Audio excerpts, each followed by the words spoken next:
ऊंचा नीचा सुंदर बनाया, दुनिया अच्छा बनाया, दुनिया अच्छा बनाया। पहाड़ पर्वत सुंदर बनाया, दुनिया अच्छा बनाया। जय सु दोस्तों, कैसे आप सब? उम्मीद करती हूँ कि बहुत अच्छे हैं। मैं भी अच्छी हूँ। तो चालीसा काल में आप सबका आध्यात्मिक जीवन में स्वागत है। तो चालीसा काल शुरू होता है हम ख्रिस्ती विश्वासियों के लिए। आज राख बुध है। तो सुबह को मिस्सा था, अभी एक मिस्सा 4 बजे से है, तो मैं भी 4 बजे जा रही हूँ। सुबह तो नहीं जा पाती सुबह, क्योंकि हमारी ड्यूटी होती है फ्रेंड्स। तो बहुत सारे प्रोग्राम्स मिस हो जाते हैं, लेकिन आज चूँकि 4 बजे यहाँ पे प्रोग्राम है तो अटेंड कर पाएंगे हम लोग। तो ये ना बड़ा पावन काल होता है चालीसा काल हमारे ख्रिस्तीय लोगों के लिए। आज राख लगाते हैं और हमारे शरीर की, हमारे जीवन की और जितने भी सांसारिक चीज़ें हैं उसकी क्षण भंगुरता को हम लोग स्वीकार करते हैं। अपने माथे में राख लगाते हैं और ये स्वीकार करते हैं कि ये शरीर, ये दुनिया, ये पृथ्वी, ये सब कुछ क्षण भंगुर है। जो दुनिया का ऐश्वर्य है, जो दुनिया के साजो श्रृंगार हैं, सब कुछ क्षण भंगुर है। बचेगी तो हमारी आत्मा। और इस 40 दिन में हम लोग अपनी आत्मा को तैयार करते हैं कि हम लोग जो स्वर्ग राज में जो अनंत काल का जीवन होगा उसमें प्रवेश कर सके। इसके लिए हम लोग तैयारी करते हैं 40 दिन खास करके। तो यही है आज चालीसा का संदेश। मैं इतना ही जानती हूँ, और बाकी तो मेरे ख्याल से आध्यात्मिकता का मतलब ही कुछ और होता है।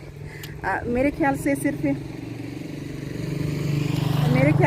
रिचुअल्स ही नहीं होते हैं। कुछ प्रोग्राम हुआ, अपना मिस्सा पूजा हुआ, अपना बहुत सारा कुछ एक्टिविटीज, सामाजिक एक्टिविटीज़ होता है, वो सिर्फ नहीं होता है फ्रेंड्स।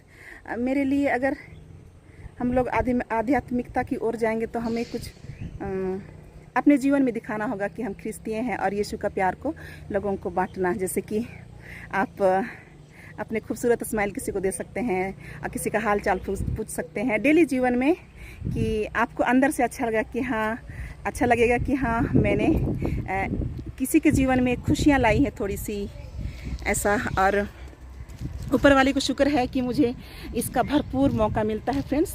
तो आज सुबह एक 3 किलो का बच्चा था, वो बहुत स्वस्थ बच्चा था, उसका वो ख़त्म हो चुका था, लेकर के आए थे लोग। तो ऐसे हम लोग को डेली सामना होता है लोगों को मदद करने के लिए, और दयालुता जो है ना उसको अनुभव करने का हमें मौका मिलता है। तो ऐसा मौका हर किसी को मिलेगा अगर आप देखेंगे तो चालीसा में मैं सोचती हूँ कि करना चाहिए कुछ परिवर्तन।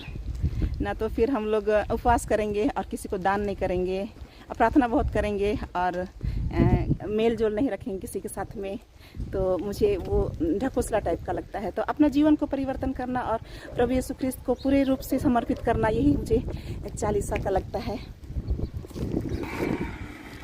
तो देखिए ना, इधर हम लोग का लातेहार का जो चर्च है, तप्पा पहाड़ की एकदम चढ़ाई पर है। आप लोग को मैं रोज़ तप्पा पहाड़ दिखाती हूँ। और देखिए ये पहाड़ है ना, पहाड़ पर्वत सुंदर बनाया, दुनिया अच्छा बनाया, ईश्वर ने अच्छा बनाया है। और इसी ईश्वर का बनाया हुआ चीज़ को शैतान पहाड़ पर ले जाते हैं यीशु को, और बोलते हैं कि तुम मेरे चरणों में गिर पड़ो, और ये पूरी दुनिया है ना, मैं दूरिया तेरे को दे दूँगा। तो शैतान ऐसा बोलता है, लालच देता है। तो ये दुनिया को ईश्वर ने बनाया और शैतान बोलता है कि मैं तुम्हें दूँगा। तो हमारे साथ भी बहुत सारे ऐसे प्रलोभन होते हैं हमारे जीवन में, हम समझ नहीं पाते हैं। खाली रिचुअल्स में, सांस्कृतिक कार्यक्रम में हम लोग डूबे रहते हैं और सोचते हैं कि यही कुछ सब कुछ है, लेकिन ऐसा सब कुछ नहीं है फ्रेंड्स। अपने आप को ना पूर्ण रूप से प्रभु यीशु को समर्पित करना और आध्यात्मिक जीना, ये शायद होगा चालीसा काल का मतलब। आप लोग को क्या पता है, आप लोग बताइएगा। मुझे ज़्यादा कुछ समझ में नहीं आता है बाइबल के बारे में, क्योंकि मुझे तो बड़ा रहस्य लगता है।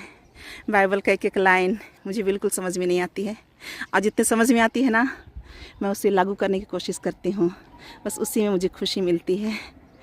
तो अभी हम लोग चर्च में जाएंगे ना, हो सके तो बहुत अच्छा सा गीत आप लोग को सुनने को मिलेगा, तो मैं उसको रिकॉर्ड करूँगी, नहीं तो मैं खुद से गा दूँगी आप लोग के लिए शाम को। रहिएगा ब्लॉग में ना। युरबायनी